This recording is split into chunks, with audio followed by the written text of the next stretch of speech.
Sesaat lagi Anda akan menyaksikan Apa Kabar Indonesia Malam, didukung oleh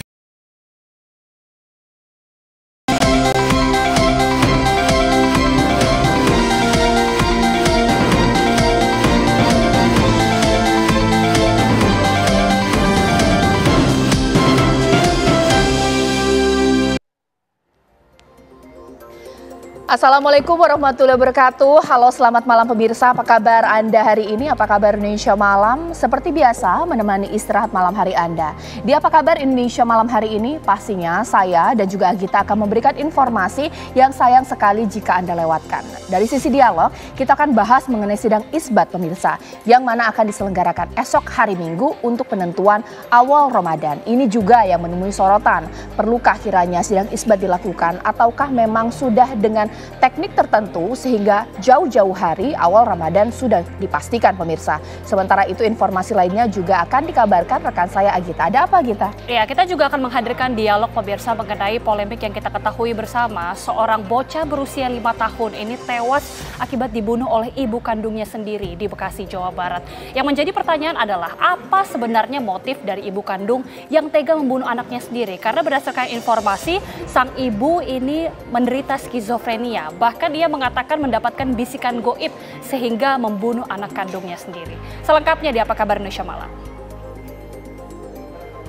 Kita awali dari informasi pertama pemirsa, sejumlah daerah ini mengalami banjir akibat hujan deras yang menyebabkan sungai ini meluap dan bahkan ketinggian air ini mencapai hingga 1 meter.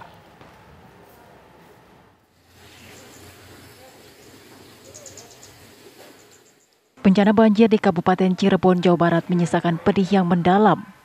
Korban banjir yang rumahnya paling dekat dengan tanggul Sungai Cisanggarung, Desa Sidaresmi, Kecamatan Pabedilan, Kabupaten Cirebon adalah yang paling terdampak. Perabotan rumah tangga, barang elektronik, hingga bagian rumah hanyut diterjang banjir. Banjir masih menyisakan lumpur. Selain itu, kondisi desa pun gelap gulita akibat listrik padam. Jadi baru hari ini, insya Allah setelah ini kita akan kirim kekuatan tim untuk dari bantuan dari daerah-daerah tagana dari daerah-daerah sekitar untuk kita menambah kapasitas terutama kebutuhan makanan. Bencana banjir yang juga berdekatan dengan bulan Ramadan ini sekaligus menguji ketabahan dan kesabaran bagi para korban bencana banjir.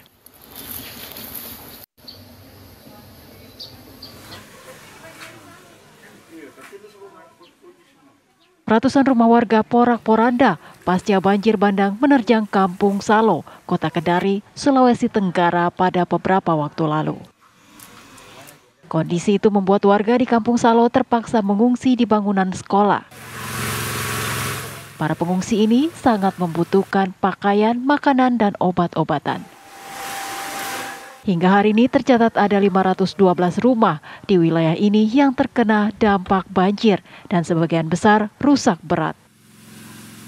Tercatat ada 512 rumah di wilayah ini yang terdampak banjir dan sebagian besar rusak berat. Tak hanya merusak rumah, banjir juga membuat sejumlah kendaraan terendam lumpur. Berdasarkan data BPBD setempat, Kampung Salo merupakan salah satu wilayah terparah yang terdampak hingga membuat aktivitas warga lumpuh total.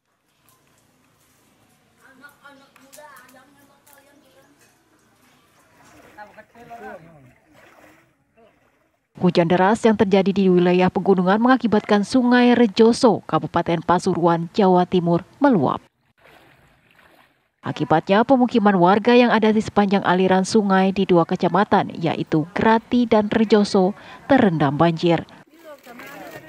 Banjir yang paling parah terjadi di Dusun Kebrukan, Desa Kedawung, Kulon, Kecamatan Grati, Kabupaten Pasuruan. Ketinggian air di sini mencapai 1 meter hingga mengganggu aktivitas warga. Tim TV One mengabarkan. Mogok Mas ya? Libur panjang jelang Ramadan di mana stasiun Pasar Senen mengalami lonjakan penumpang hingga 33%. Stasiun Pasar Senen terpantau ramai dipadati pemudik. Rata-rata calon penumpang memilih untuk mudik minggu ini karena memiliki masa liburan yang panjang hingga Selasa. Hingga siang tadi, 31 perjalanan yang akan berangkat dari Pasar Senen menuju ke beberapa lokasi favorit seperti Surabaya dan Semarang dengan total penumpang mencapai 15.775. Pihak Daop 1 Jakarta menyiapkan berbagai sarana prasarana di stasiun Pasar Senen, mulai dari kursi tunggu hingga arena bermain, playground untuk anak yang bisa dimanfaatkan selama menunggu.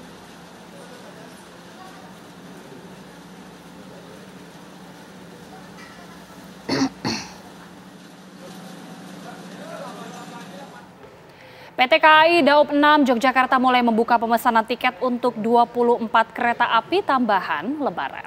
Pemesanan tiket ini telah dibuka sejak 6 Maret yang bisa didapatkan melalui berbagai aplikasi pemesanan tiket resmi maupun loket di stasiun Yogyakarta. PT KAI Daop 6 kembali menambah kereta api Lebaran untuk memberikan pelayanan kepada masyarakat yang hendak mudik Lebaran. Tentunya menggunakan kereta api. Dari 24 tiket KA tambahan, 6 kereta api diantaranya adalah kereta api keberangkatan awal dari stasiun Daop 6 Yogyakarta. Kereta api tambahan tersedia untuk relasi perjalanan Solo-Jakarta maupun Yogyakarta-Surabaya. Untuk 6 kereta api tambahan di Daop 6 Yogyakarta diantaranya dari KA Sancaka, 2 kereta KA Taksaka, dan juga tambahan Jogja Gambir, dan 3 kereta Manahan Solo Gambir. KAI Daop 6 memprediksi akan ada peningkatan jumlah penumpang sebesar 4% pada arus mudik Lebaran dan juga arus balik Lebaran. Pembelian tiket bisa dilakukan sejak Rabu 8 Maret melalui aplikasi channel resmi yang ada di stasiun dan melayani penjualan tiket Go Show 3 jam sebelum keberangkatan.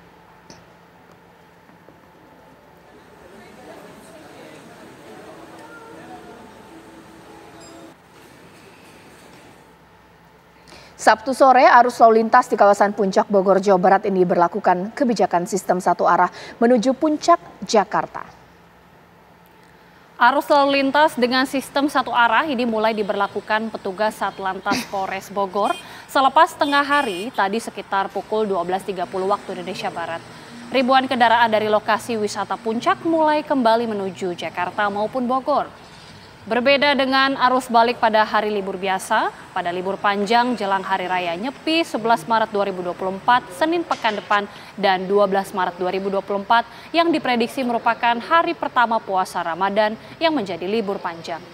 Ribuan kendaraan yang melaju dengan kecepatan 40 hingga 60 km per jam menandakan bahwa kemacetan di sejumlah titik tidak terlalu berpengaruh di hari libur panjang pertama ini. Satlantas Polres Bogor ini juga memberlakukan satu arah juga pada pagi hari tadi sekitar pukul 9 waktu Indonesia Barat diberlakukan satu arah dari Jakarta menuju Puncak, namun belum diberlakukan ganjil genap karena kondisi masih belum seramai libur panjang sebelumnya.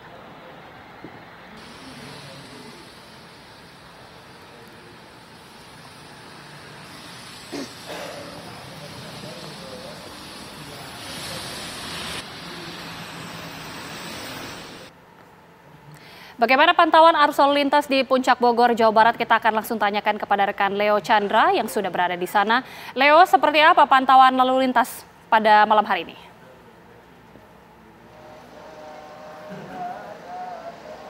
Selamat malam Agita, Caca Nisa, dan juga pemirsa. Saya langsung melaporkan untuk situasi arus lalu lintas di Simpang Godok Bogor, Puncak, Jawa Barat, di mana memang diketahui untuk saat ini di arus ke arah Puncak sendiri ini sudah diberlakukan sistem dua arah, di mana memang diketahui ini sudah diberlakukannya juga pembukaan sistem dari Jakarta, arus lalu lintas dari Jakarta menuju Puncak, dan juga arah sebaliknya, di mana arus dua arah ini sudah diberlakukan sejak pukul 15.30 waktu Indonesia Barat tadi hingga malam nanti. Dan saat ini pantauan kami langsung dari Simpang Godok Puncak Bogor, Jawa Barat ini memang diketahui untuk kendaraan sendiri ini mengalami penurunan sebanyak 30% dibanding dengan akhir libur pekan minggu lalu. mengingat bahwasannya hari ini merupakan hari pertama untuk long weekend sendiri. Dan juga informasi dari KBO Satlantas Bogor, Ibtu Ardian Novianto yang mengatakan bahwasannya sistem untuk one way atau satu arah ini diberlakukan secara situasional yang sudah dilakukan sejak pukul 7.45, di mana memang satu arah ini dilakukan dari arah Jakarta menuju Puncak, mengingat bahwasannya untuk volume kendaraan dari arah Jakarta menuju Puncak ini mengalami atau mendapatkan peningkatan di pagi hari, dan kemudian di pukul 10 pagi tadi kemudian pihak kepolisian sudah membuka sistem arus dua arah lalu lintas dari Jakarta menuju Puncak dan juga arah sebaliknya. Dan pantauan kami saat ini untuk arah Puncak sendiri ke arah Jakarta ini terpantau sangat padat lancar. Seperti itu Agita dan juga Caca, kembalikan dari studio. Kita lanjutkan apa kabar Indonesia Malam. Pemirsa, arus lalu lintas di ruas tol Jakarta Cikampek Karawang Jawa Barat terpantau ramai di kedua arah, baik dari arah Jabodetabek mau menuju Bandung maupun arah sebaliknya. Guna mengantisipasi kepadatan, petugas pun memberlakukan rekayasa arus dengan sistem lawan arus atau kontraflow. Kendaraan dari arah Jabodetabek menuju Bandung terpantau ramai di ruas tol Jakarta Cikampek pada Sabtu pagi. Pada libur akhir pekan dan juga libur seperti ini, inilah situasi yang bisa kami kabarkan untuk Anda.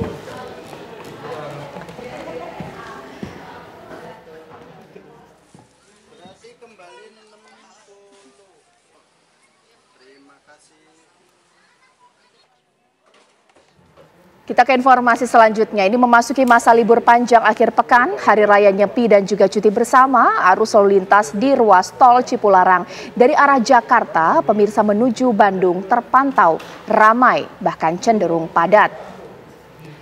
Libur panjang dimanfaatkan warga untuk bepergian ke lokasi wisata atau juga menggelar acara munggahan. Banyaknya kendaraan besar membuat laju kendaraan lebih lambat. Arus lalu lintas di ruas Jalan Tol Cipularang pada hari pertama libur panjang terlihat mengalami peningkatan. Peningkatan arus kendaraan terutama dari arah Jakarta menuju Bandung terpantau di kilometer 82 Tol Cipularang, wilayah Kecamatan Jatiluhur, Purwakarta. Di titik ini, arus kendaraan cukup cenderung padat dengan didominasi kendaraan pribadi. Banyaknya truk berjalan pelan membuat laju kendaraan lebih lambat. Momen libur panjang akhir pekan, Hari Raya Nyepi dan cuti bersama ini dimanfaatkan oleh masyarakat untuk menikmati dengan berlibur ke wilayah Bandung dan Jawa Barat bagian selatan. Selain berwisata, tradisi memasuki bulan Ramadan dengan cara acara munggahan menambah peningkatan arus menuju tempat-tempat kuliner. Diperkirakan arus lalu lintas masih akan terus meningkat hingga H-1 memasuki bulan Ramadan.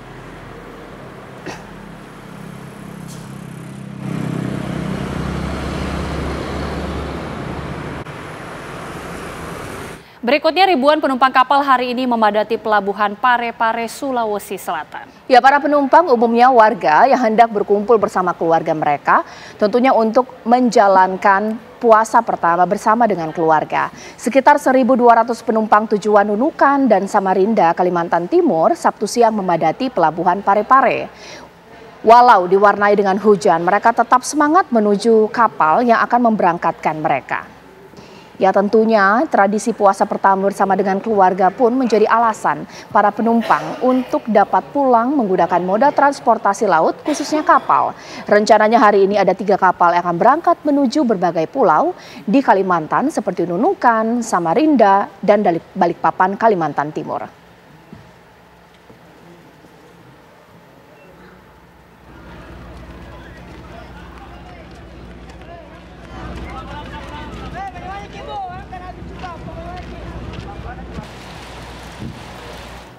Dan sesaat lagi pemirsa, apa kabar Indonesia Malam masih akan kembali bersama Caca Anissa untuk berdialog dengan sejumlah narasumber. Benar sekali Agita dan juga pemirsa, sesaat lagi kita akan bahas soal sidang isbat pemirsa dalam penentuan awal Ramadan. Usai jeda berikut di Apa Kabar Indonesia Malam.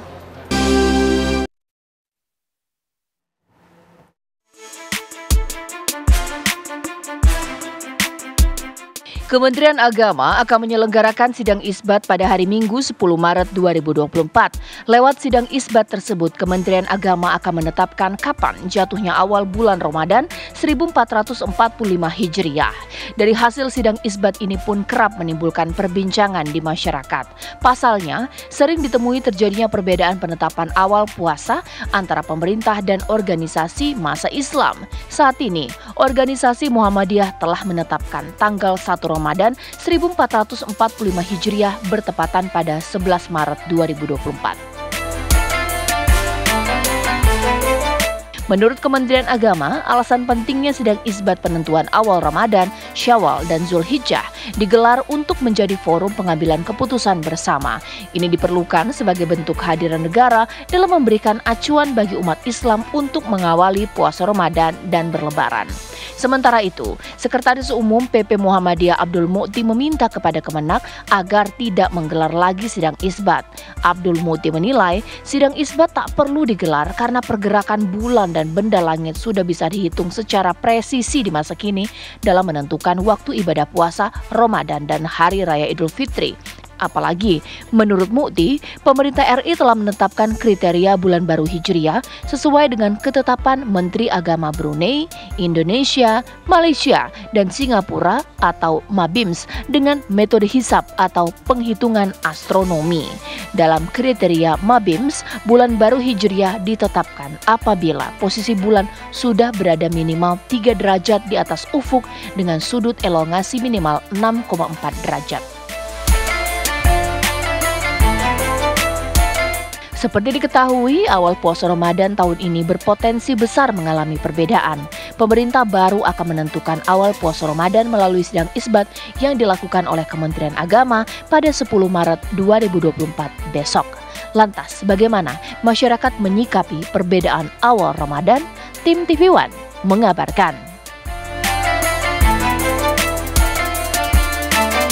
Sebelum saya bertanya kepada sejumlah narasumber, sementara itu memang BRIN sudah memprediksikan mengenai kemungkinan awal Ramadan pemirsa yang mana jatuh pada tanggal 12 Maret 2024. Dalam konferensi pers yang digelar Badan Riset dan Inovasi Nasional atau BRIN pada hari ini menjelaskan prediksi awal Ramadan diprediksi jatuh pada tanggal 12 Maret 2024 didasarkan pada kriteria tinggi bulan yang telah disepakati oleh MABIMS atau Menteri Agama Brunei Darussalam, Indonesia, Malaysia, dan Singapura. Peneliti ahli utama riset antariksa Thomas Jamaluddin mengungkapkan kriteria tersebut menempatkan posisi bulan berada minimal 3 derajat di atas ufuk dengan sudut elongasi 6,4 derajat. Dan BRIN memprediksi pada 10 Maret 2024 saat sidang isbat penentuan awal bulan Ramadan digelar, posisi bulan ini belum mencapai kriteria MABIMS. Dan berikut penjelasan dari peneliti ahli utama riset antariksa Thomas Jamaluddin.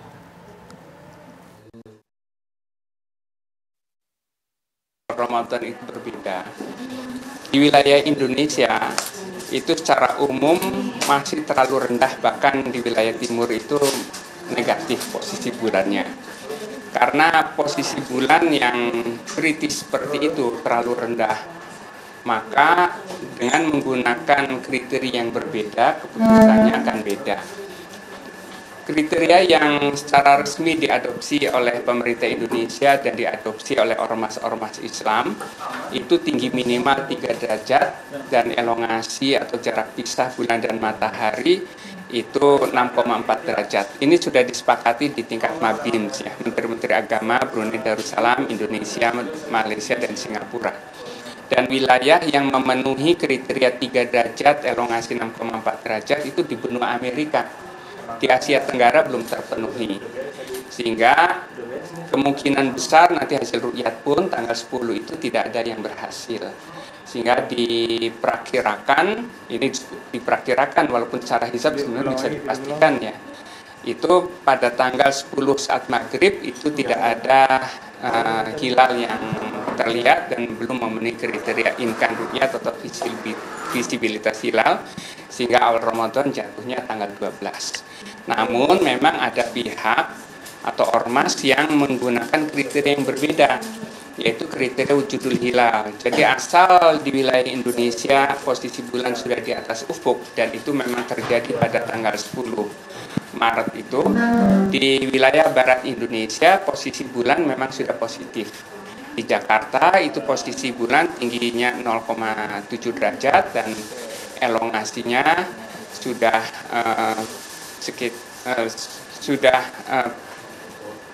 di atas ufuk juga, tetapi masih kurang dari 6,4 derajat. Sehingga ada ormas yang memutuskan bahwa besoknya itu tanggal 11 itu sudah masuk 1 Ramadan.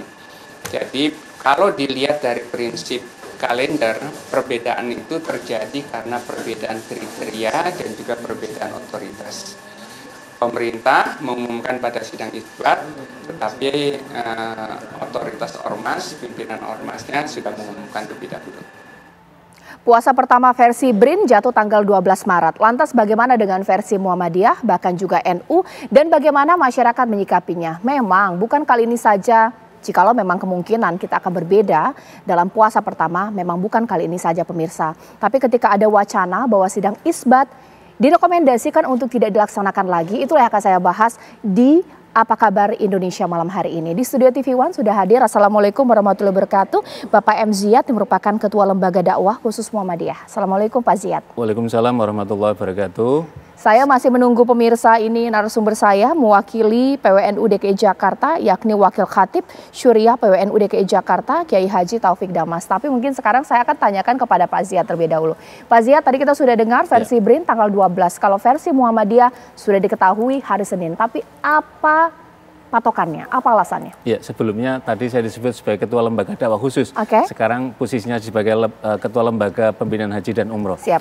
Jadi apa yang disampaikan oleh BRIN itu sudah kita baca bahwa memang ada perbedaan karena apa yang dijadikan sebagai patokan oleh Muhammadiyah itu kan hisab hakiki dengan pendekatan wujudul hilal. Sementara ada kelompok yang lainnya yang itu adalah menggunakan hisab juga, tetapi juga ada imkanur ru'yah, jadi visibilitas bulan. Lah, yang menjadi belum ada titik temunya itu adalah menyangkut ketentuan terkait dengan kriteria. Kalau di Muhammadiyah tidak menggunakan kriteria selama sudah istima, konjungsi antara bulan dan matahari, dan kemudian qoblal huruf, kemudian posisinya adalah di atas ufuk, maka otomatis besoknya adalah sudah masuk. Lah, sekarang ini pada posisinya adalah memang hilal itu kalau menurut ketentuan MABIM ya belum sampai pada 3 derajat gitu lah.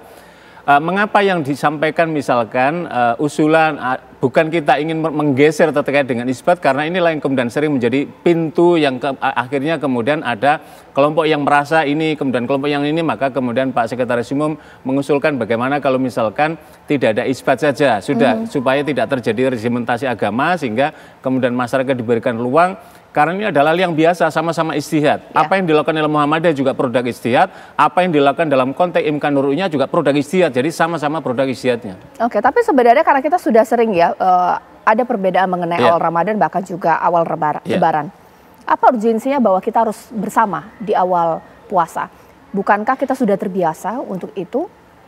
Iya, saya kira di sini letak pentingnya usulan apa yang disampaikan oleh Pak Sekretaris Umum PP Muhammadiyah, bahwa kita sudah terbiasa dengan adanya perbedaan. Sholat saja kan sudah banyak sekali. Tanawwu fil ibadah itu juga sudah luar biasa. Lah, terkait dengan awal Ramadan, hal ini juga penting juga untuk difahami. Karena itu kita juga melihat apa yang disampaikan oleh Gusmen, Pak Menteri misalkan, itu kan sudah menyampaikan Johari bahwa ini ada potensi perbedaannya karena pada kriteria dan posisi terkait dengan hilal, maka beliau kemudian mendorong pentingnya tentang toleransi. Tentu kita mengapresiasi apa yang disampaikan oleh Gusmen, karena ini adalah bagian dari membangun harmoni dan toleransi di antara umat beragama, bahwa perbedaan ini produk sama-sama produk ijtihad. Itu yang penting untuk kita garis bawahi. Oke, sebenarnya juga sempat ada statement juga ya bahwa sidang isbat yang dilakukan setiap tahun bahkan juga menghasilkan ada perbedaan tanggal, ada kesamaan tanggal. Ini juga ada anggaran yang harus dikeluarkan. Sebenarnya kalau dari Muhammadiyah hematnya bagaimana sih melihatnya? Ya, kalau soal anggaran biarlah itu urusan APBN. Kira-kira seperti, tapi kan sesungguhnya ada jalan yang bisa membuat memudahkan pada kita. Jadi ketika Muhammadiyah menyatakan bahwa ini adalah hisab haki wujudul hilal, sesungguhnya basisnya sama. Jadi ada hadis yang menyatakan sumu li ru'yati wa aftiru li ru'yati, puasalah kamu karena melihat bulan. Imkanur ru'ya melihat bahwa ru'ya di sini adalah visibilitas bulan, yaitu ar-ru'ya bil aini, melihat dengan mata telanjang.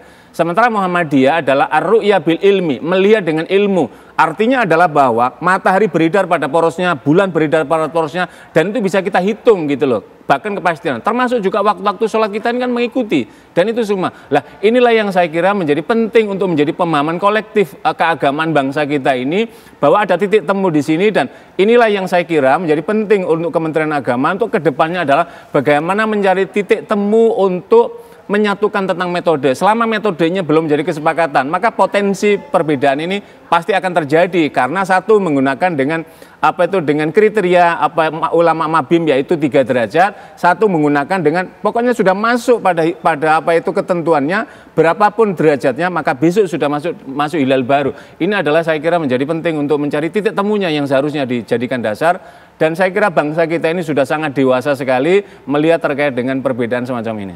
Oke, Pak Ziyad, sebenarnya kalau misalnya kita ingin tahu ya, dari warga Muhammadiyah sendiri melihat ada perbedaan dalam hal Ramadan bahkan juga awal Lebaran, sebenarnya seperti apa? Bahwa apakah jangan-jangan keinginan dari warga Muhammadiyah sendiri bahwa ya ini pasti bisa diprediksi, sepertinya tahun ini berbeda, tahun depan sama, ini seperti apa Pak Ziyad?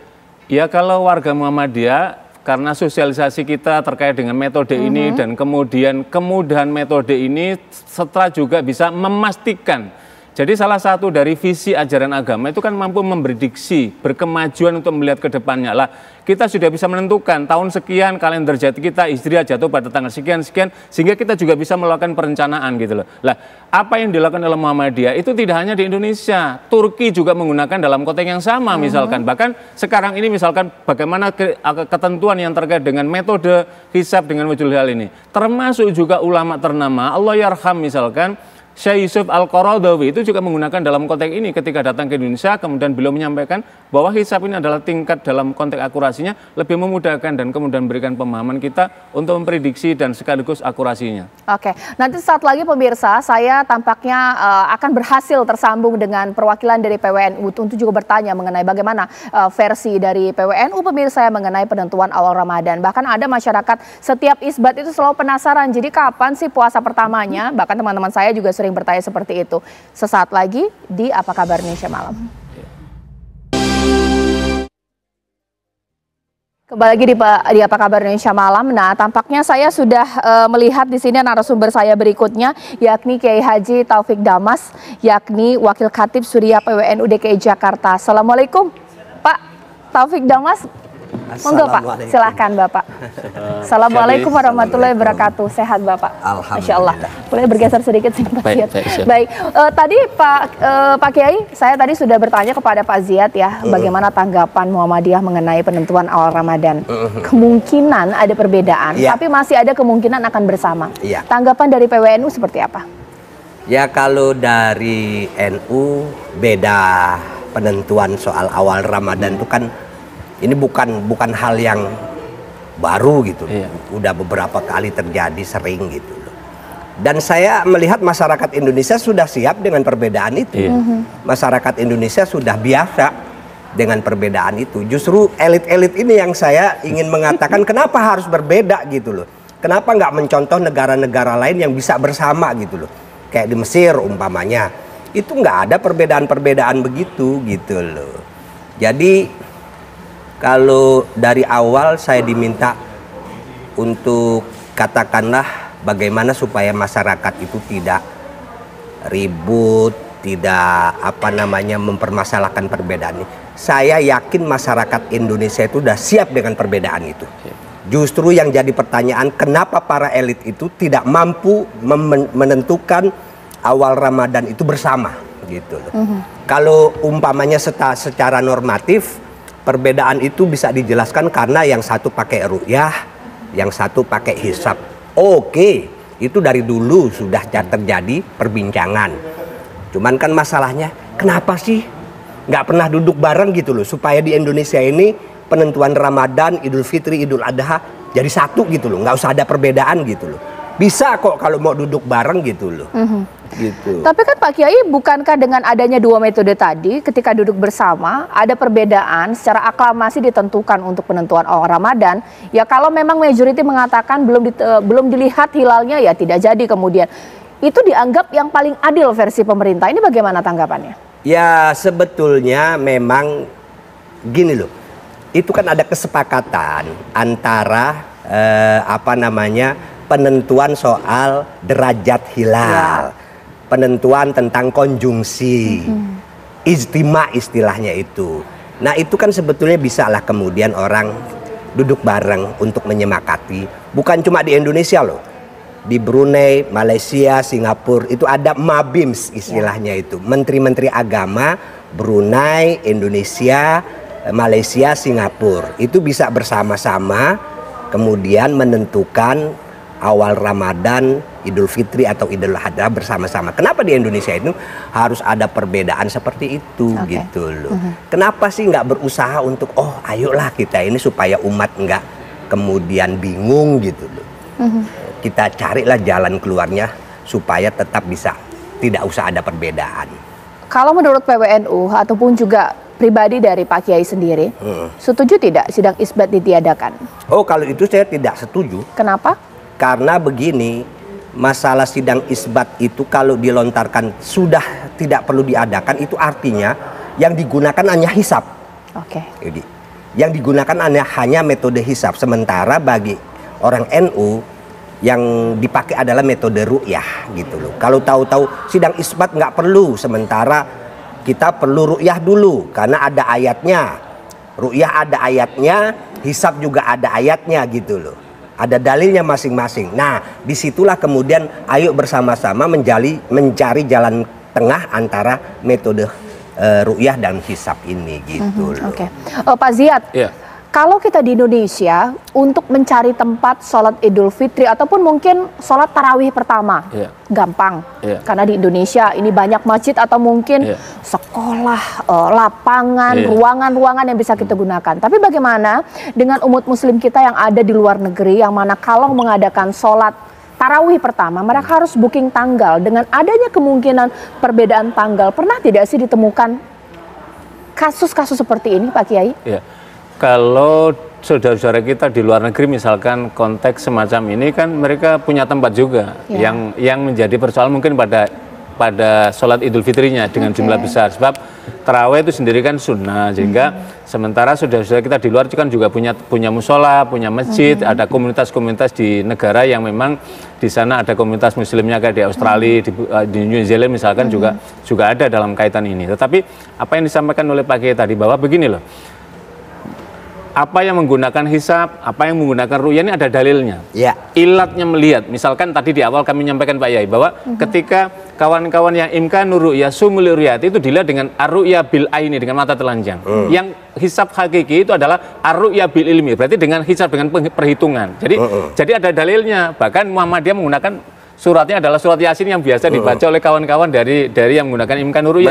Jadi ada ayat dalam konteks lah. Sekarang yang tadi sampaikan menjadi penting adalah mengapa kemarin misalkan Pak Sekretaris Umum mengusulkan itu, karena ada belum titik temu kesepakatan terkait dengan tokoh-tokoh agama di Indonesia ini, misalkan berapa kriteria apa itu disepakati misalkan. Makanya dulu Pak JK kan pernah menawarkan naik di atas, yang bawah turun gitu.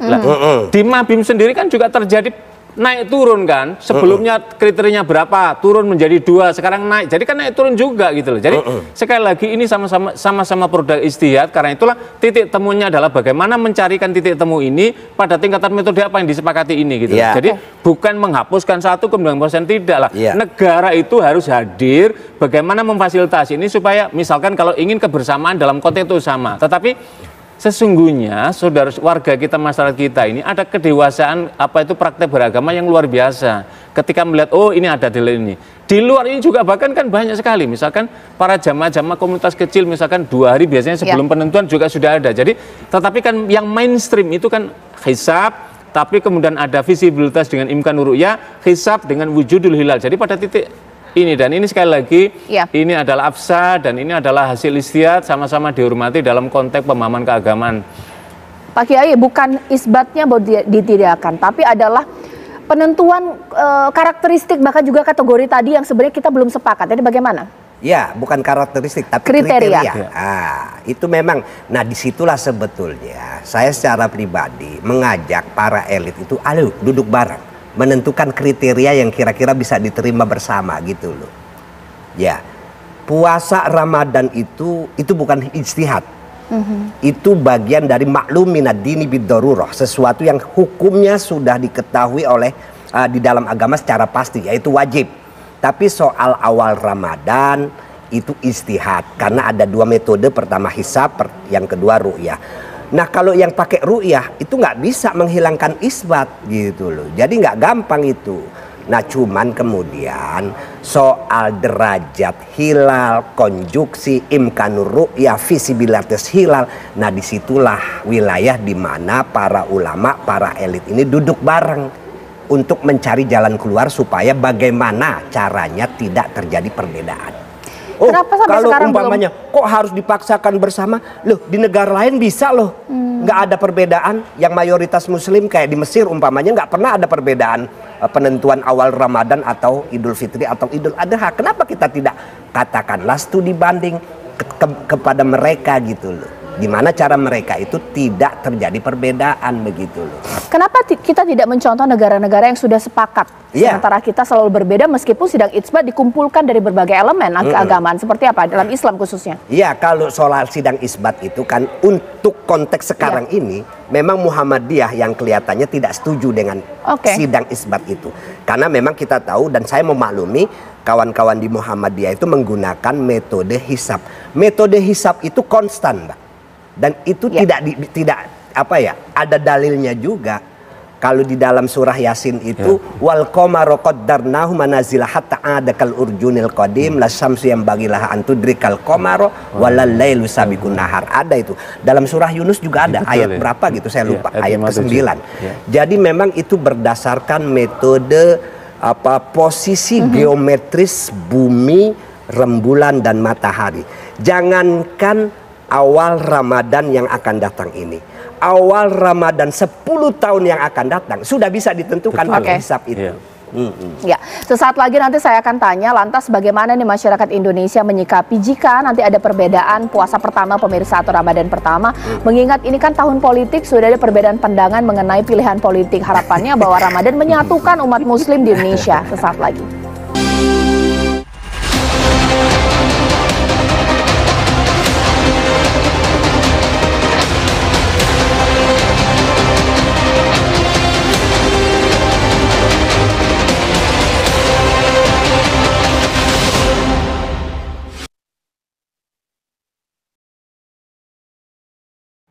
Kembali di Apa Kabar Indonesia Malam, saya ke Pak Zia terlebih dahulu Pak. Kita tahu bahwa kita sudah melewati proses pemilu ini, di mana masyarakat punya pilihan politik yang berbeda. Sekiranya perlu tidak sih di Ramadan kali ini kita bersama untuk menyatukan ya umat muslim Indonesia? Menyatukan tidak berarti harus sama, itu harus digarisbawahi. Karena bangsa kita ini persatuan kan juga bermacam-macam pemikiran. Konteks pemahaman keagamaan juga penting. Yang paling pokok adalah bagaimana kita mengedukasi, mencerdaskan masyarakat terkait dengan masih adanya dua pemahaman yang terkait dengan metodologi dan masing-masing kan sudah menggunakan uji. Lah Muhammadiyah menggunakan apa yang dengan hisab ini kan bisa memprediksi kan sekian tahun, bahkan gerhana ratusan tahun saja bisa exactly berapa menit, berapa detik dan seterusnya bisa.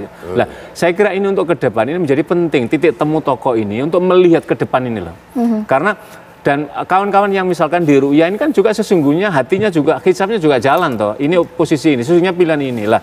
Saya kira inilah yang menjadi penting adalah bukan mempersoalkan terkait dengan mengapa jatuh pada ini, mengapa besok jatuh ini, tetapi memahami tentang metodologi yang digunakan di masing-masing komunitas ormas ini. Yang kedua adalah bagaimana mempertemukan, karena itulah Muhammadiyah melalui Majelis Tarjih itu kan menggagas dengan beberapa tokoh-tokoh dunia, termasuk juga di Indonesia beberapa kali pertemuan dulu ketika era pada masa Al-Yarham Pak Kiai Hasyim Muzadi misalkan, bagaimana mencari penyatuan kalender dunia Islam.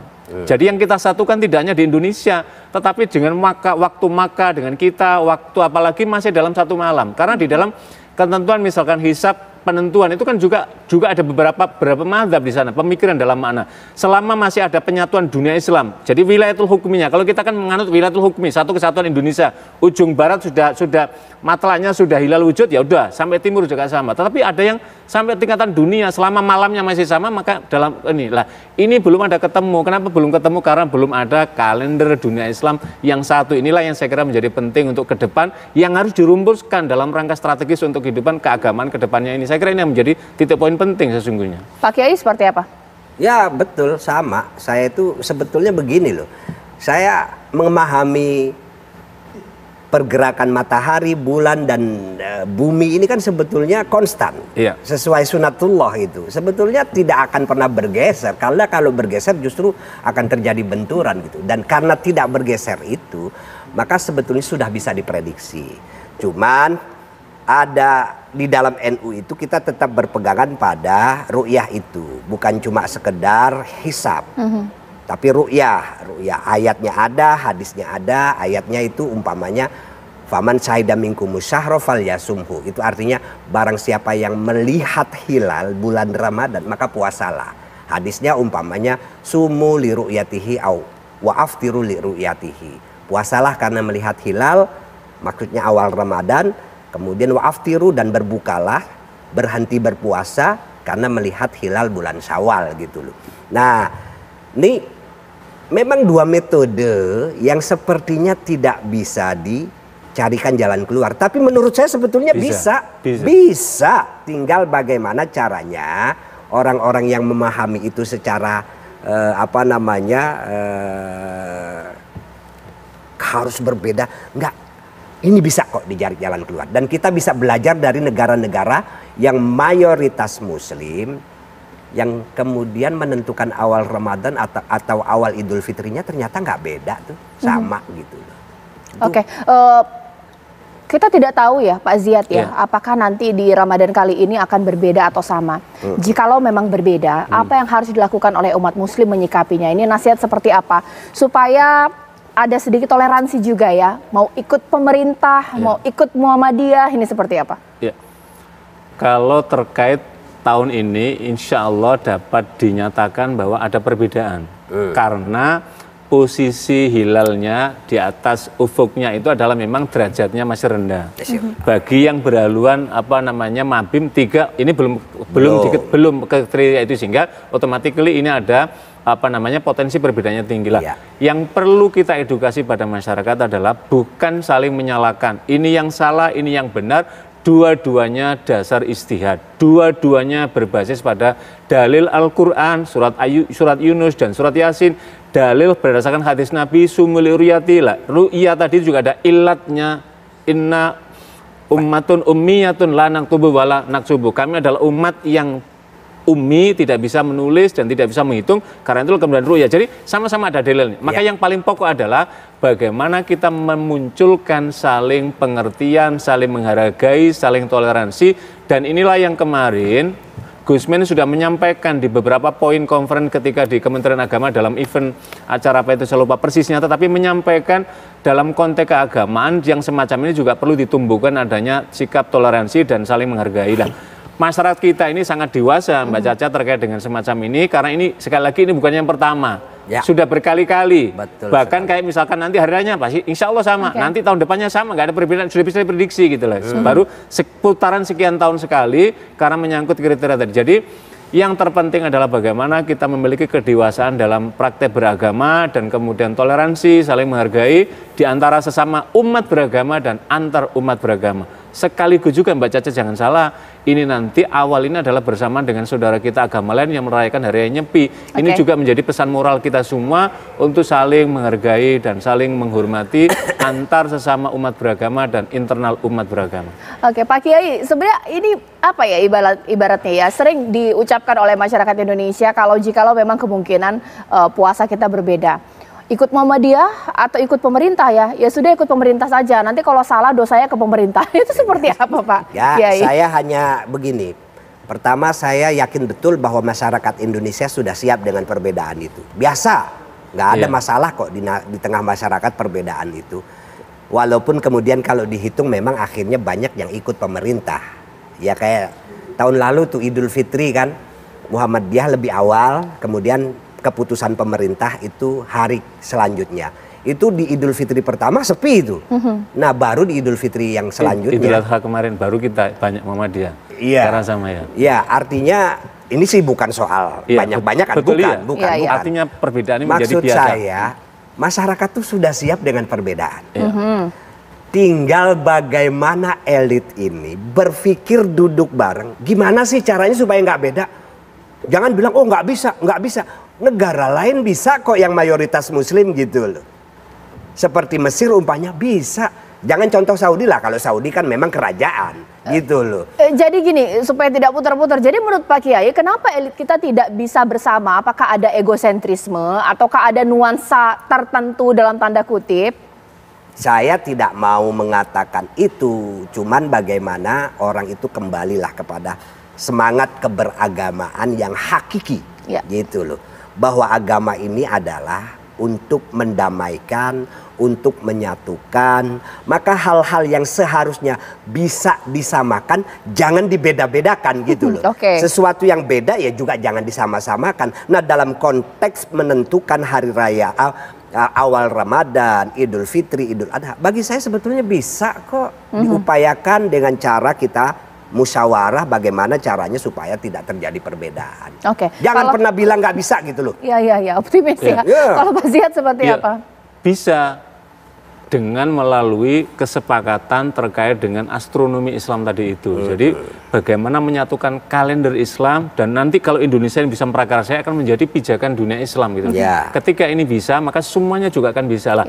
Ketika titik temu ini belum sampai disepakati, maka potensi perbedaan ini saya kira ini menjadi hal yang biasa dan masyarakat kita sudah dewasa dalam menyikapi terkait dengan perbedaan ini. Insya Allah saya kira ketika ikut misalkan penentuan ini sama semua. Ikut penentuan ini sama-sama karena ini sama-sama insya Allah dalam koridor Baitun Nas dan juga dalam koridor ijtihad di masing-masing ulama dan insya Allah mudah-mudahan bangsa kita senantiasa dalam lindungan Allah SWT dan praktek kehidupan keagamaan kita tetap harmoni dan penuh toleransi. Pak Kiai, tapi menarik juga ya kita membahas singkat di sini mengenai kalender dunia Islam ini sendiri supaya ini menjadi titik temu atau juga jalan tengah dari masalah perbedaan penentuan Ramadan dan juga Lebaran, begitu Pak Kiai?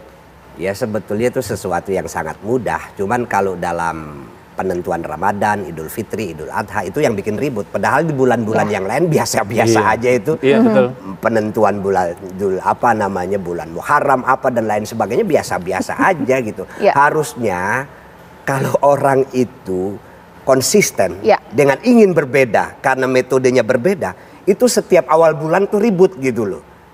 Betul gak? Setiap awal bulan harusnya ribut, tapi enggak kan, awal bulan Hijriah tuh nggak ada yang ribut kecuali awal bulan Ramadan, awal bulan Syawal, awal bulan Dzulhijjah.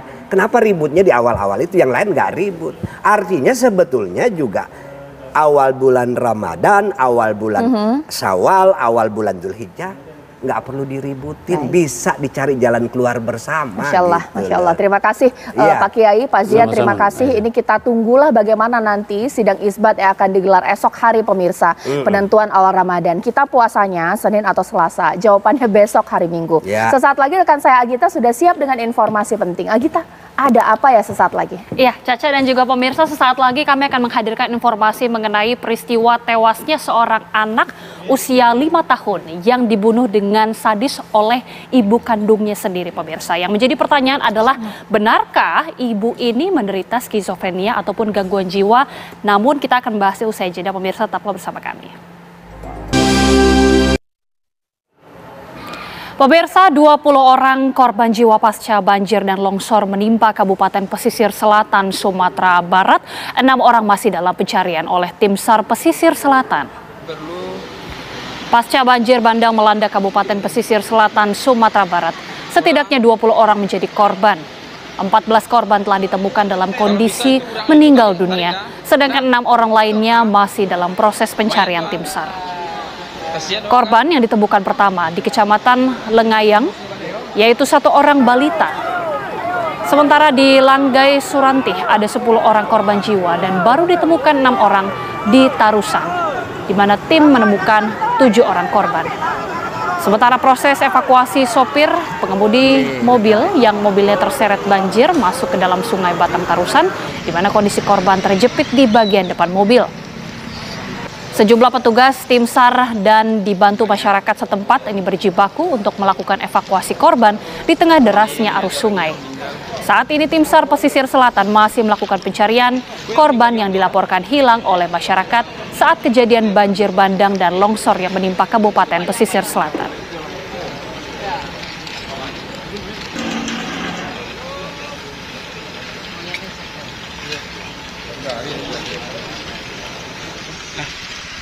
Berikutnya, pasca longsor dan banjir bandang yang menghantam daerah Langgai, Kecamatan Suranti, Kabupaten Pesisir Selatan, Sumatera Barat, masyarakat sekitar langsung melakukan evakuasi. Sedikitnya 10 orang diduga tertimbun material tanah bukit dan bebatuan. Evakuasi dilakukan secara manual tanpa alat berat lantaran jalan menuju lokasi tertutup total.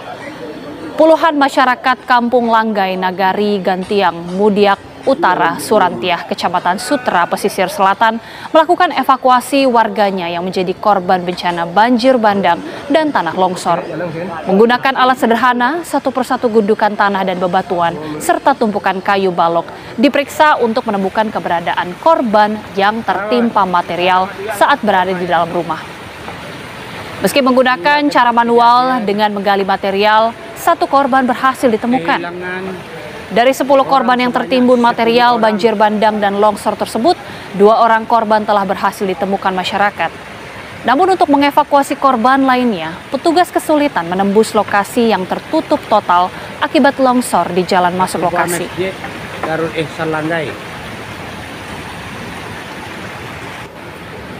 Inilah bekas.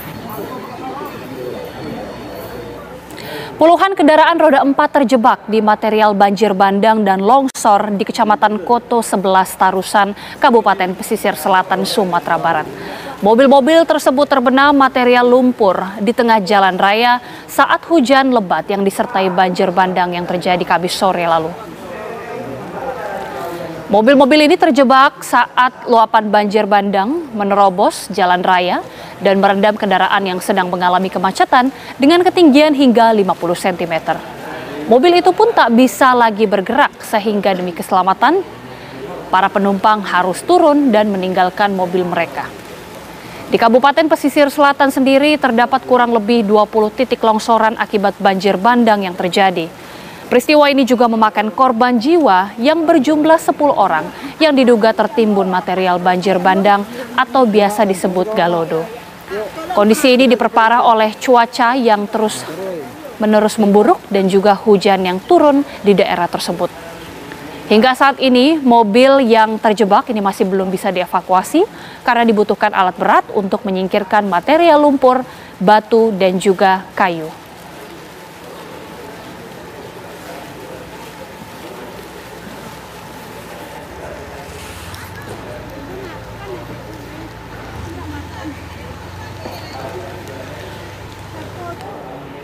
Untuk memperbarui informasi terkini dari lokasi banjir, pemirsa, kita akan bergabung dengan rekan kami Wahyudi Agus yang berada di Padang, Sumatera Barat. Wahyudi, seperti apa kondisi saat ini, kondisi banjir dan juga apakah masih dilakukan pencarian para korban? Ya, dapat kami kabarkan pemirsa dari Padang, Sumatera Barat terkait dengan kejadian peristiwa longsor atau banjir bandang yang biasa disebut galodo di pesisir selatan, bahwa perlu kami update informasinya hingga malam ini korban bertambah menjadi 23 orang. Dengan demikian untuk peristiwa longsor di Kecamatan Koto 11 Tarusan itu berjumlah 11 orang dan 8 orang sudah ditemukan, sementara 3 korban lagi masih dalam pencarian tim SAR gabungan.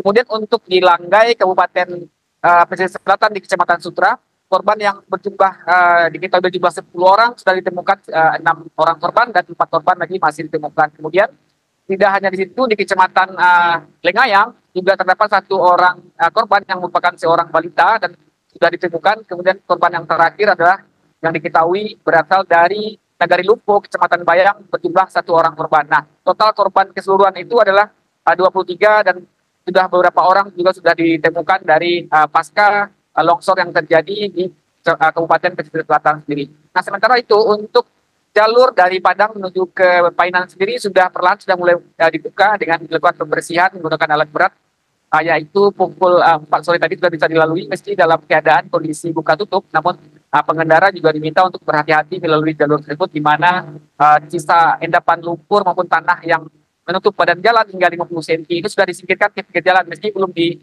dikeluarkan dari pinggir jalan, namun untuk sementara waktu memang petugas mengutamakan agar lalu lintas menuju dari Padang ke Painan, Painan ke Provinsi Bengkulu bisa dilalui. Demikian.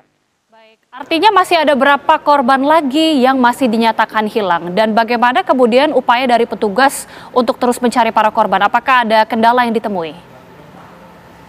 Ya, untuk sementara dari korban yang masih ditemukan yaitu untuk di lokasi banjir bandang di Tarusan terdapat 3 korban yang masih dicari, kemudian di Langgai Kecamatan Sutra ada 4 korban lagi yang masih dalam pencarian. Saat ini petugas berjibaku mencari korban tersebut terutama dari kantor STAR Pesisir Selatan yang di backup langsung oleh kantor STAR Provinsi Jambi dan Provinsi Bengkulu. Dan ini juga sedang dalam pencarian karena kondisi cuaca maupun kondisi medan yang menuju ke lokasi masih banyak melalui titik longsor. Akhirnya petugas sedikit mengalami kewalahan dalam persoalan pencarian korban ini. Kemudian di Langgai sendiri masyarakat sekitar masih terus mencari korban yang terutama mereka yang adalah masih dari keluarga mereka di kawasan tersebut.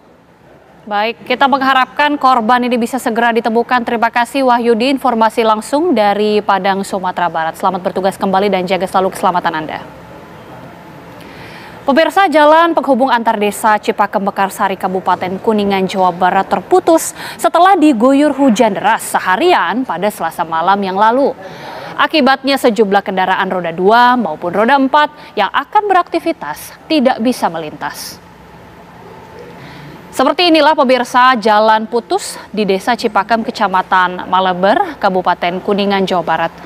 Jalan sepanjang 50 meter ini terputus setelah diguyur hujan deras seharian pada Selasa malam yang lalu. Jalan putus ini merupakan penghubung 2 desa antara Cipakem menuju Mekarsari. Selain jalan putus, akses jalan di Jalan Mekarsari ini juga tertimpa tebing longsor sepanjang 20 meter. Sehingga warga yang akan beraktivitas menggunakan roda 2 maupun roda 4 tidak bisa melintas. Guna evakuasi longsoran tanah menimpa jalan utama, petugas BPBD kemudian melakukan sejumlah upaya dan menerjunkan sejumlah personil.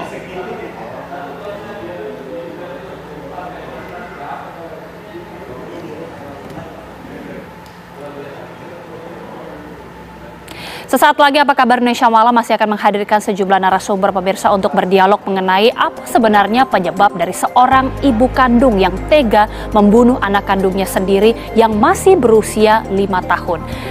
Banyak yang mengatakan bahwa ibu ini menderita skizofrenia dan juga bahkan mengalami bisikan gaib. Kita akan melisiknya bersama dengan psikiater dan juga sejumlah narasumber lainnya sesaat lagi pemirsa.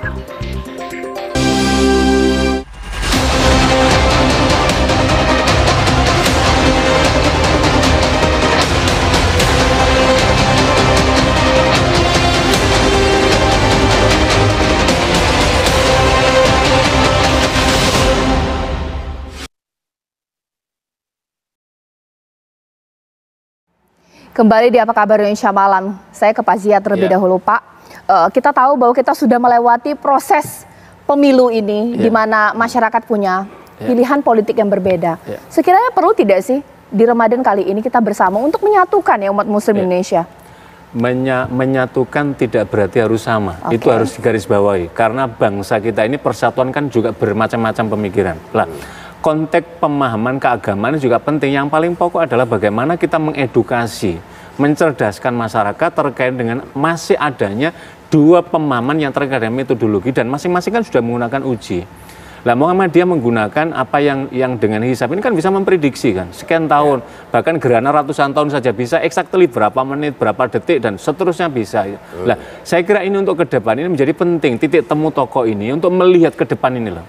Karena dan kawan-kawan yang misalkan di Ru'ya ini kan juga sesungguhnya hatinya juga, hisabnya juga jalan toh. Ini posisi ini, sesungguhnya pilihan inilah. Saya kira inilah yang menjadi penting adalah bukan mempersoalkan terkait dengan mengapa jatuh pada ini, mengapa besok jatuh ini, tetapi memahami tentang metodologi yang digunakan di masing-masing komunitas ormas ini.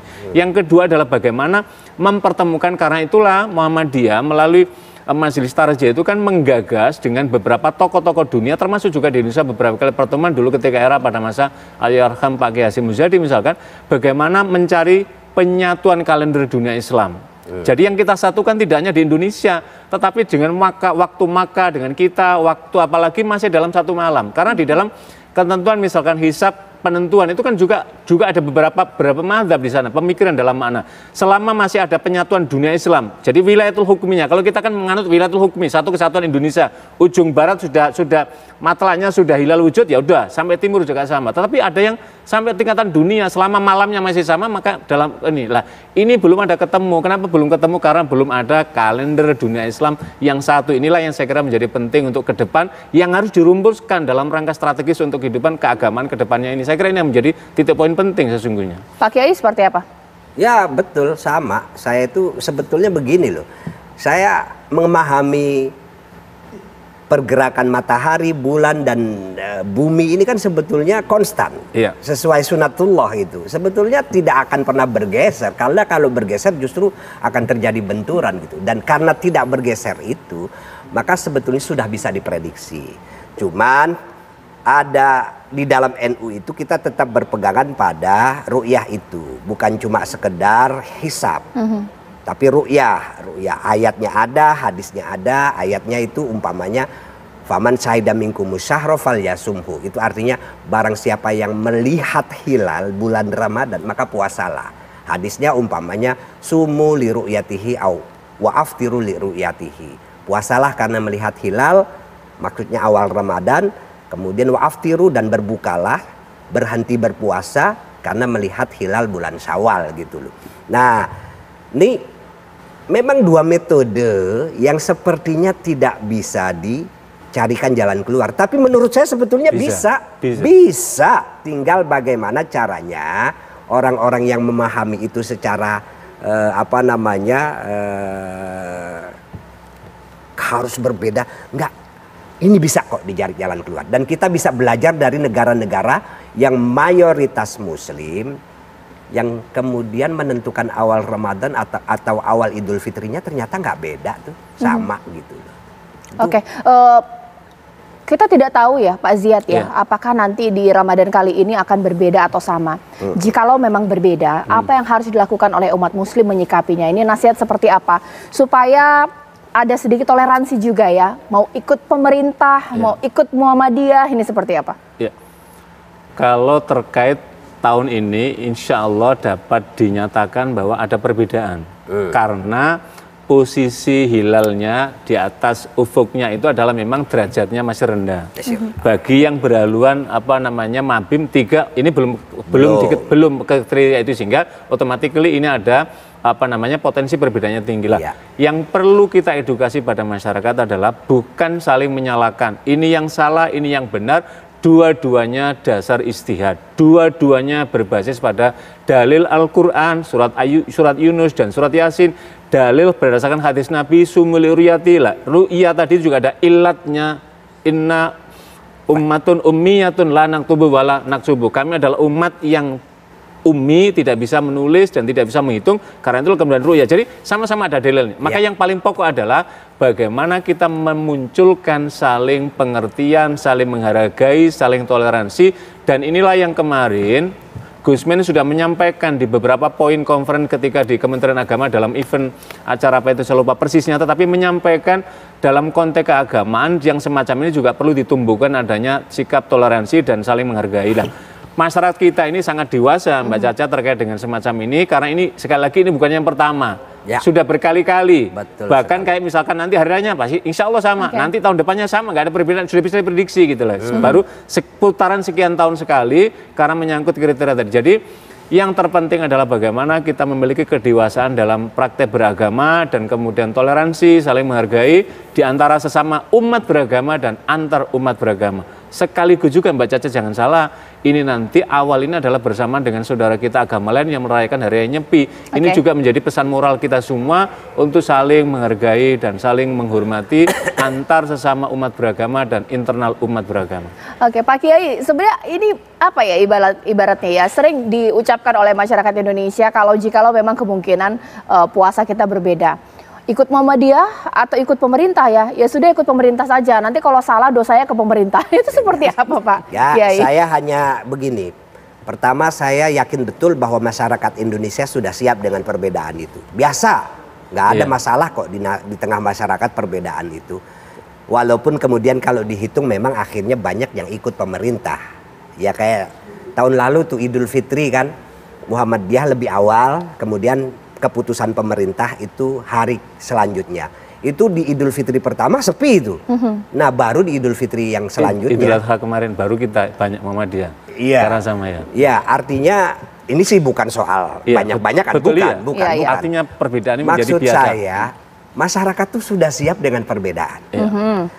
Tinggal bagaimana elit ini berpikir duduk bareng. Gimana sih caranya supaya nggak beda? Jangan bilang oh nggak bisa. Negara lain bisa kok yang mayoritas Muslim gitu loh. Seperti Mesir umpamanya bisa. Jangan contoh Saudi lah, kalau Saudi kan memang kerajaan gitu loh. Jadi gini, supaya tidak putar-putar. Jadi menurut Pak Kiai, kenapa elit kita tidak bisa bersama? Apakah ada egosentrisme ataukah ada nuansa tertentu dalam tanda kutip? Saya tidak mau mengatakan itu, cuman bagaimana orang itu kembalilah kepada semangat keberagamaan yang hakiki, gitu loh. Bahwa agama ini adalah untuk mendamaikan, untuk menyatukan. Maka hal-hal yang seharusnya bisa disamakan jangan dibeda-bedakan gitu loh. Sesuatu yang beda ya juga jangan disama-samakan. Nah dalam konteks menentukan hari raya awal Ramadan, Idul Fitri, Idul Adha, bagi saya sebetulnya bisa kok diupayakan dengan cara kita musyawarah bagaimana caranya supaya tidak terjadi perbedaan. Jangan pernah bilang nggak bisa gitu loh. Iya, optimis ya. Kalau Pak Ziyad seperti apa? Bisa dengan melalui kesepakatan terkait dengan astronomi Islam tadi itu. Jadi bagaimana menyatukan kalender Islam dan nanti kalau Indonesia yang bisa memprakarsai akan menjadi pijakan dunia Islam gitu. Ketika ini bisa, maka semuanya juga akan bisa lah. Ketika titik temu ini belum sampai disepakati, maka potensi perbedaan ini saya kira ini menjadi hal yang biasa dan masyarakat kita sudah dewasa dalam menyikapi terkait dengan perbedaan ini. Insya Allah saya kira ketika ikut misalkan penentuan ini sama semua. Ikut penentuan ini sama-sama karena ini sama-sama insya Allah dalam koridor Baitun Nas dan juga dalam koridor ijtihad di masing-masing ulama dan insya Allah mudah-mudahan bangsa kita senantiasa dalam lindungan Allah SWT dan praktek kehidupan keagamaan kita tetap harmoni dan penuh toleransi. Pak Kiai, tapi menarik juga ya kita membahas singkat di sini mengenai kalender dunia Islam ini sendiri supaya ini menjadi titik temu atau juga jalan tengah dari masalah perbedaan penentuan Ramadan dan juga Lebaran, begitu Pak Kiai? Ya sebetulnya itu sesuatu yang sangat mudah, cuman kalau dalam penentuan Ramadan, Idul Fitri, Idul Adha itu yang bikin ribut. Padahal di bulan-bulan yang lain biasa-biasa aja itu. Betul. Penentuan bulan bulan Muharram apa dan lain sebagainya biasa-biasa aja gitu. Harusnya kalau orang itu konsisten dengan ingin berbeda karena metodenya berbeda, itu setiap awal bulan tuh ribut gitu loh. Betul gak? Setiap awal bulan harusnya ribut, tapi enggak kan, awal bulan Hijriah tuh nggak ada yang ribut kecuali awal bulan Ramadan, awal bulan Syawal, awal bulan Dzulhijjah. Kenapa ributnya di awal-awal itu, yang lain nggak ribut? Artinya sebetulnya juga awal bulan Ramadan, awal bulan Syawal, awal bulan Dzulhijjah nggak perlu diributin, bisa dicari jalan keluar bersama. Masya Allah, gitu. Masya Allah. Terima kasih Pak Kiai, Pak Ziyad, terima kasih. Ini kita tunggulah bagaimana nanti sidang isbat yang akan digelar esok hari pemirsa, penentuan awal Ramadan. Kita puasanya Senin atau Selasa, jawabannya besok hari Minggu. Sesaat lagi rekan saya Agita sudah siap dengan informasi penting. Agita, ada apa ya sesaat lagi? Iya, Caca dan juga pemirsa, sesaat lagi kami akan menghadirkan informasi mengenai peristiwa tewasnya seorang anak usia 5 tahun yang dibunuh dengan sadis oleh ibu kandungnya sendiri, pemirsa. Yang menjadi pertanyaan adalah, benarkah ibu ini menderita skizofrenia ataupun gangguan jiwa? Namun kita akan bahasnya usai jeda, pemirsa, tetaplah bersama kami. Pemirsa, 20 orang korban jiwa pasca banjir dan longsor menimpa Kabupaten Pesisir Selatan, Sumatera Barat. 6 orang masih dalam pencarian oleh tim SAR Pesisir Selatan. Pasca banjir bandang melanda Kabupaten Pesisir Selatan, Sumatera Barat, setidaknya 20 orang menjadi korban. 14 korban telah ditemukan dalam kondisi meninggal dunia, sedangkan 6 orang lainnya masih dalam proses pencarian tim SAR. Korban yang ditemukan pertama di Kecamatan Lengayang, yaitu 1 orang balita. Sementara di Langgai Surantih ada 10 orang korban jiwa dan baru ditemukan 6 orang di Tarusan, di mana tim menemukan 7 orang korban.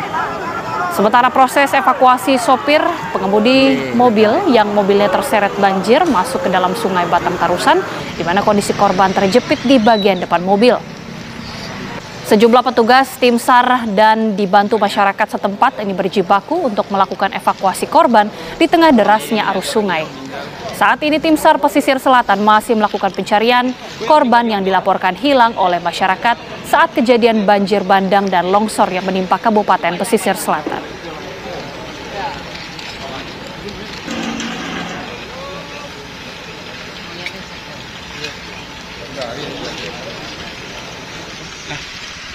Berikutnya, pasca longsor dan banjir bandang yang menghantam daerah Langgai, Kecamatan Surantih, Kabupaten Pesisir Selatan, Sumatera Barat, masyarakat sekitar langsung melakukan evakuasi. Sedikitnya 10 orang diduga tertimbun material tanah bukit dan bebatuan. Evakuasi dilakukan secara manual tanpa alat berat lantaran jalan menuju lokasi tertutup total. Puluhan masyarakat Kampung Langgai, Nagari, Gantiang, Mudiak Utara, Surantiah, Kecamatan Sutra, Pesisir Selatan melakukan evakuasi warganya yang menjadi korban bencana banjir bandang dan tanah longsor. Menggunakan alat sederhana, satu persatu gundukan tanah dan bebatuan, serta tumpukan kayu balok, diperiksa untuk menemukan keberadaan korban yang tertimpa material saat berada di dalam rumah. Meski menggunakan cara manual dengan menggali material, 1 korban berhasil ditemukan. Dari 10 korban yang tertimbun material banjir bandang dan longsor tersebut, 2 orang korban telah berhasil ditemukan masyarakat. Namun untuk mengevakuasi korban lainnya, petugas kesulitan menembus lokasi yang tertutup total akibat longsor di jalan masuk lokasi.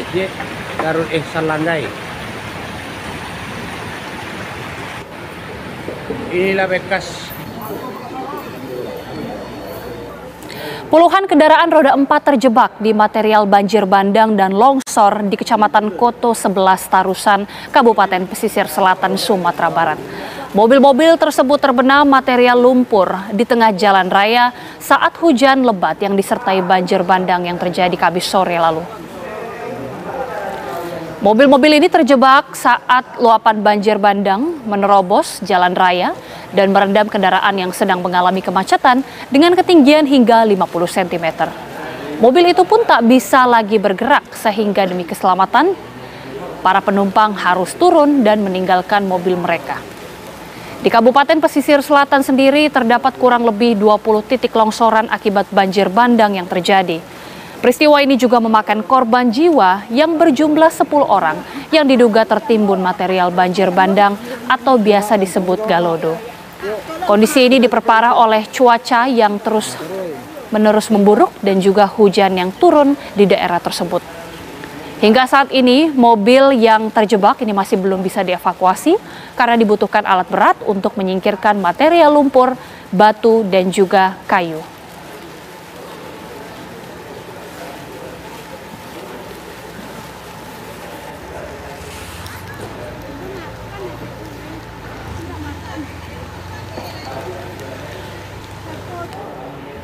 Untuk memperbarui informasi terkini dari lokasi banjir, pemirsa, kita akan bergabung dengan rekan kami Wahyudi Agus yang berada di Padang, Sumatera Barat. Wahyudi, seperti apa kondisi saat ini, kondisi banjir dan juga apakah masih dilakukan pencarian para korban?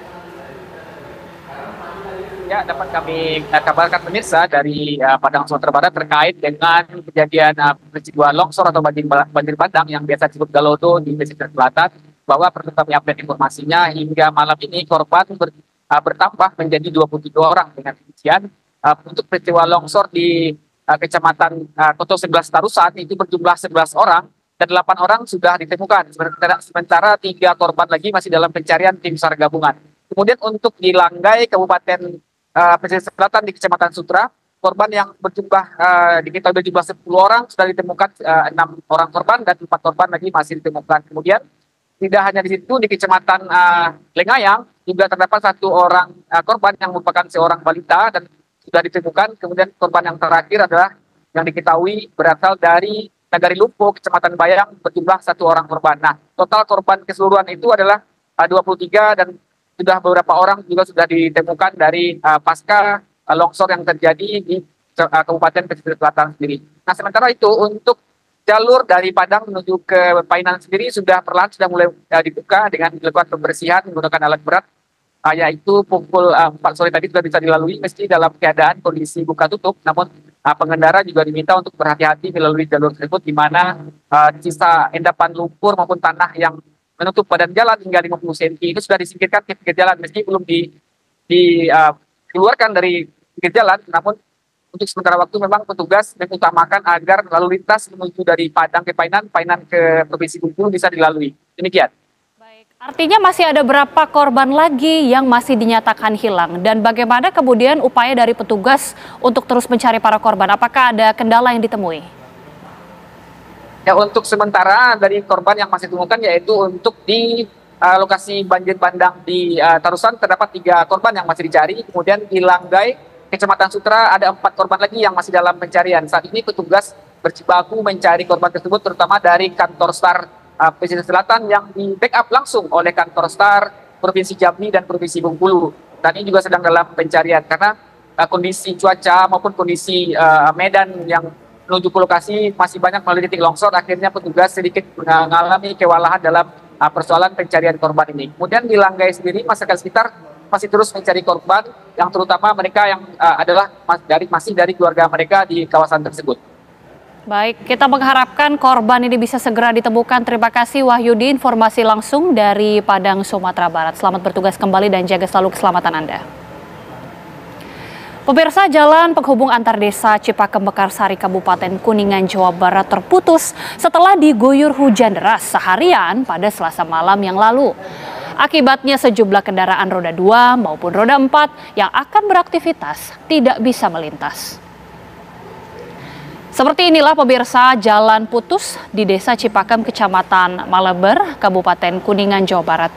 Jalan sepanjang 50 meter ini terputus setelah diguyur hujan deras seharian pada Selasa malam yang lalu. Jalan putus ini merupakan penghubung 2 desa antara Cipakem menuju Mekarsari. Selain jalan putus, akses jalan di Jalan Mekarsari ini juga tertimpa tebing longsor sepanjang 20 meter. Sehingga warga yang akan beraktivitas menggunakan roda 2 maupun roda 4 tidak bisa melintas. Guna evakuasi longsoran tanah menimpa jalan utama, petugas BPBD kemudian melakukan sejumlah upaya dan menerjunkan sejumlah personil.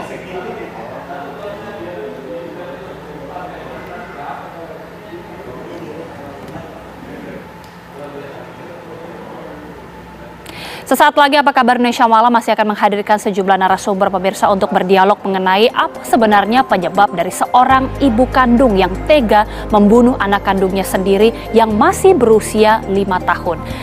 Banyak yang mengatakan bahwa ibu ini menderita skizofrenia dan juga bahkan mengalami bisikan gaib. Kita akan melisiknya bersama dengan psikiater dan juga sejumlah narasumber lainnya sesaat lagi pemirsa.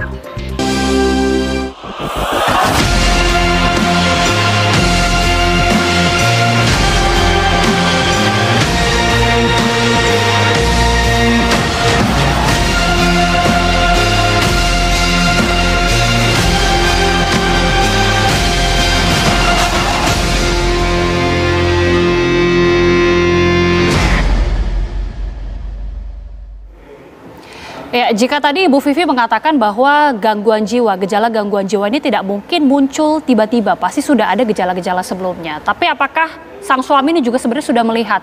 Pak Nofri, berdasarkan wawancara begitu ya dengan sang suami ini, apakah memang keseharian dari sang pelaku ini normal selama beberapa waktu terakhir atau sebenarnya sudah ada gejala-gejala aneh ini, Pak?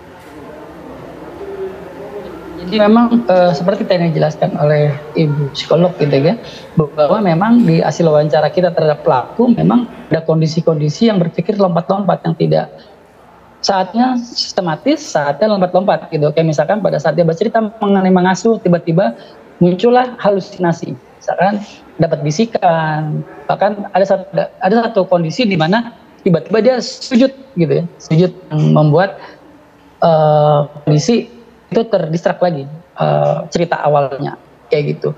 Memang kondisi itu terjadi sebenarnya pada saat kita asesmen. Dan terkait suami gitu kan, memang ada beberapa kondisi di mana suami beberapa kali melakukan penenangan ketika sang istri emosi. Tapi kan memang mungkin karena suami tidak paham apa itu schizofrenia gitu kan ya. Jadi mungkin beliau menganggap itu adalah sebuah emosi yang biasa gitu kan. Penenangan gitu. Penenangan Akhirnya seperti apa, Pak? Penenangan seperti apa waktu itu kondisi yang sempat terjadi dan diceritakan si suami? Ya, biasanya suami itu mengajak diskusi ketika emosi, bahkan ada satu adegan sempat memukul gitu kan. Suami merangkul gitu ya. Jadi ingin merangkulnya dia gitu kan. Jadi memang dari hasil tadi wawancara saya dengan suami, memang suami cukup sabar menghadapi beberapa kondisi-kondisi temperamental. Gitu. Ada kondisi-kondisi temperamental sebenarnya yang dilakukan oleh si pelaku gitu kan, sehingga si suami akhirnya melakukan sebuah tindakan yang salah satunya memeluk, bahkan karena beliau juga paham mengenai agama gitu, jadi pendekatan agama itu dilakukan oleh si suami. Jadi sang suami ini apakah sebenarnya mengetahui, Pak, bahwa sang pelaku ini memang ada gangguan jiwa, atau mungkin sudah pernah membawa ke psikolog atau diberikan obat penenang, atau sudah berapa lama sih sebenarnya ini, Pak, kalau berdasarkan keterangan suami?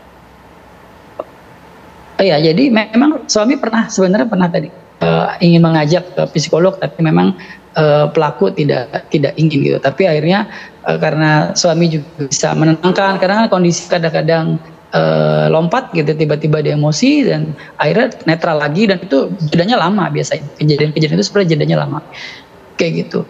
Jadi tidak pernah dilakukan pemeriksaan. Informasi yang saya dapat tidak pernah melakukan pemeriksaan, dan bahkan mungkin suami tidak terkait penyakit schizofrenia itu mungkin itu tidak bisa terdetek oleh beliau gitu. Asing gitu. Ya, Bu Vivi, ini kan artinya mungkin sang suami tidak menyadari ya, mungkin saja ya sudah istri temperamen begitu. Jadi penenang hanya dengan secara agamis atau apa. Tapi bagaimana kemudian ada batasan kita menyadari satu orang ini temperamen atau memang sudah mengarah ke gangguan jiwa sebenarnya? Mendeteksinya bagaimana? Sebetulnya ketika kita mendeteksi anggota keluarga atau orang terdekat kita nih ada yang memiliki suatu perilaku berulang dan ada risiko membahayakan, itu kita jangan ambil risiko, lebih baik kita bawa konsultasi. Dan orang dengan schizofrenia itu salah satu gejalanya adalah tilikannya buruk, alias dia tidak sadar dia sakit. Jadi tidak akan dengan sukarela mau datang ke psikiater atau ke psikolog karena merasa aku tidak apa-apa. Nah, ketika kondisi sudah semakin berat, semakin sulit untuk membawa berobat. Dan semakin kita tidak tahu apa yang terjadi di dalam otaknya, di dalam proses berpikirnya, semakin terganggu. Oleh karena itu memang ini kita perlu aware sekali bahwa masyarakat sangat perlu paham mengenai gangguan jiwa. Dan ketika ada tanda-tanda yang mengarah kepada gangguan perilaku, gangguan emosi, gangguan pikiran, itu segera konsultasi. Jangan ragu, jangan kayaknya stigma nih kalau ke psikiater dikira orang gila lah, dikira nggak waras dan sebagainya. Buang semua stigma itu, lebih baik kita memeriksakan diri agar anggota keluarga sehat dan aman. Itu paling penting daripada kita sibuk dengan stigma dan merasa oh ya ini cukup dengan hanya rajin beribadah, kita perkuat iman, tapi itu sama kayak kita punya sakit kanker terus kita hanya fokus beribadah tidak berobat. It won't go away sendiri. Jadi harus berobat. Yang menjadi hal yang juga memilukan adalah Bu, ketika sang ibu ini melakukan pembunuhan atau penusukan terhadap sang anak, ini ada anaknya yang kecil, ini menyaksikan langsung, usia masih 1 tahun 7 bulan kalau tidak salah ya. Penjelasan seperti apa yang bisa diterima akal begitu ya, sang ibu ini bahkan bisa membunuh anaknya di depan anak bungsunya atau anak yang paling kecilnya ini sendiri? Buat orang yang tidak mengalami schizofrenia, buat kita yang sehat, tidak ada penjelasan yang make sense, tidak ada penjelasan yang masuk akal. Karena akal berpikir orang dengan schizofrenia berbeda sama kita. Mungkin saja ada pemikiran-pemikiran tertentu yang diyakini oleh si pelaku bahwa dengan melakukan tindakan tersebut justru itu adalah hal yang terbaik. Justru itu hal yang akan membawa kebahagiaan anaknya mungkin. Gitu ya, tentunya dengan pemeriksaan. Artinya cara berpikirnya akan sulit kita pahami. Karena cara berpikir kita adalah cara berpikir yang sehat, yang normal, yang tidak terganggu. Sedangkan pada orang dengan skizofrenia itu ada imbalance neurokimiawi di otak. Jadi di otak kita ada neurotransmitter, neurokimiawi yang pada skizofrenia itu ada hiperaktivitas atau ada kelebihan aktivitas Tapi dopamin di otak. skizofrenia ini kan pasti ada levelnya begitu Bu. Bagaimana jika ternyata ditemukan misalnya hasil tes kejiwaan dia mengidap gangguan jiwa tapi ternyata kadarnya tidak separah itu. Artinya dia masih sadar ketika melakukan pembunuhan begitu. Tapi mungkin untuk alibi jangan-jangan pura-pura gangguan jiwa, pura-pura gila begitu ya supaya tidak terkena jerat hukum yang berat begitu. Mungkinkah itu terjadi Bu? Kasus maling gering atau berpura-pura sakit gitu ya, berpura-pura sakit gangguan jiwa itu ada dan bisa terjadi gitu ya pada kasus-kasus kriminal. Nah, untuk menegakkan apakah orang tersebut sadar saat melakukan aksi kriminalnya, itu memang perlu pemeriksaan. Artinya ada pemeriksaan oleh tim psikiatri forensik biasanya untuk menegakkan visum psikiatrikum, itu bahkan kalau perlu dirawat selama minimal 14 hari untuk melihat apakah orang ini berpura-pura, ibaratnya pura-pura tidak waras, pura-pura halus, atau memang betul. Nah, itu akan ada pemeriksaan-pemeriksaan khusus prosedurnya.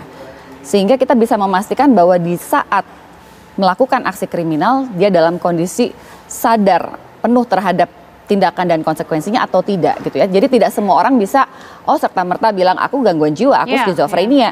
Tidak bisa menggunakan insanity defense atau pembelaan diri bahwa dirinya tidak waras dalam Apalagi pengadilan. kalau ternyata hasil asesmen ternyata dia tidak mengidap gangguan jiwa. Itu penjelasan apa yang bisa membuktikan bahwa si ibu ini tega bisa membunuh anaknya sendiri, Bu? Tentunya kita harus menunggu hasil pemeriksaan ya untuk memastikan seperti itu ya. Karena kalau ternyata terbukti tidak mengalami gangguan jiwa ya tentunya akan perlu dicari motifnya apa. Itu tim penyidik yang akan lebih ahli ya menggali motif. Tapi yang saya lihat di pemberitaan juga kesulitan untuk menggali motifnya ketika memang ada gangguan dalam proses berpikir atau lompatan-lompatan ide tadi ya. Perubahan perilaku yang akan mengganggu proses penggalian motivasi itu. Baik, Pak Nofri ini terakhir bagaimana kemudian langkah yang dilakukan selanjutnya? Ini kan sudah mendapatkan keterangan juga dari sang suami maupun sang pelaku, Pak. Iya, terkait memang tupoksi kita adalah perlindungan anak, gitu. Kita fokus pada hari ini bagaimana pemenuhan hak anak, terutama pemenuhan kebutuhan dasar dan kebutuhan tumbuh kembang anak. Kebetulan kita bawa anak ke rumah aman dan hari ini sudah kita serahkan. Sebelum kita serahkan pun kita melakukan asesmen terhadap para keluarga, sehingga kita juga ada penguatan juga bahwa anak hari ini perlu pendampingan khusus sebenarnya. Karena kita tidak tahu bahwa anak ini melihat langsung atau tidak karena memang peristiwanya memang peristiwa tertutup gitu ya. Kalaupun memang dia melihat langsung, butuh sebenarnya situasi yang intens bagi keluarga, bagaimana bisa mengalihkan pikiran-pikiran tersebut. Jangan sampai peristiwa hari ini menjadi sebuah peristiwa yang bisa membahayakan di masa yang akan datang. Terus hari ini memang kita sudah serahkan kepada pihak keluarga dan kita juga mendorong walaupun si ibu pelaku sebagai pelaku tapi dia masih punya hak untuk melakukan dibela hak-haknya gitu. Jadi kita juga melakukan pendampingan hukum sebenarnya dengan Dinas DP3A dengan Polres untuk pendampingan hukum terkait bagaimana hak-hak seorang pelaku tetap masih bisa berlaku gitu. Dan fokus kita hari ini bagaimana anak tumbuh kembangnya bisa menjadi normal. Baik. Terakhir Ibu Vivi, bagaimana kemudian untuk masyarakat ini mungkin edukasi untuk masyarakat supaya ini tidak bisa ada orang-orang kecolongan lagi nih terkait dengan adanya gangguan jiwa ini, terutama orang terdekat kita. Iya.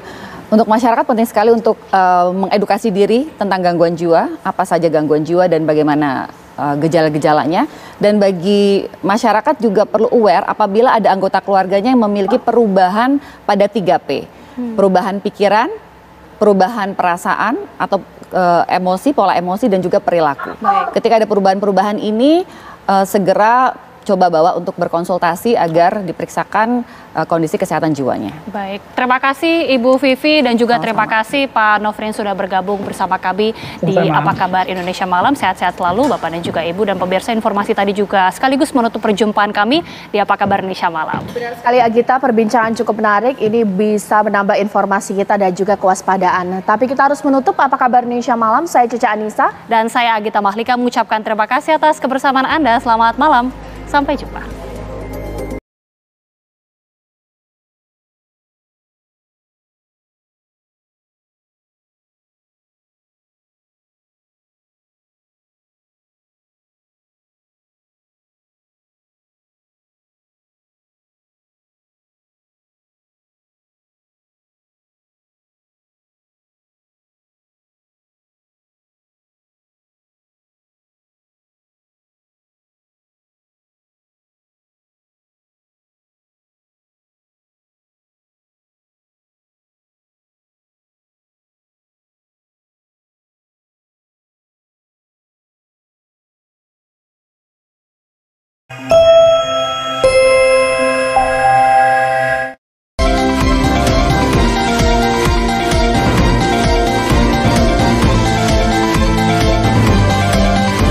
baru saja menyaksikan Apa Kabar Indonesia Malam, didukung oleh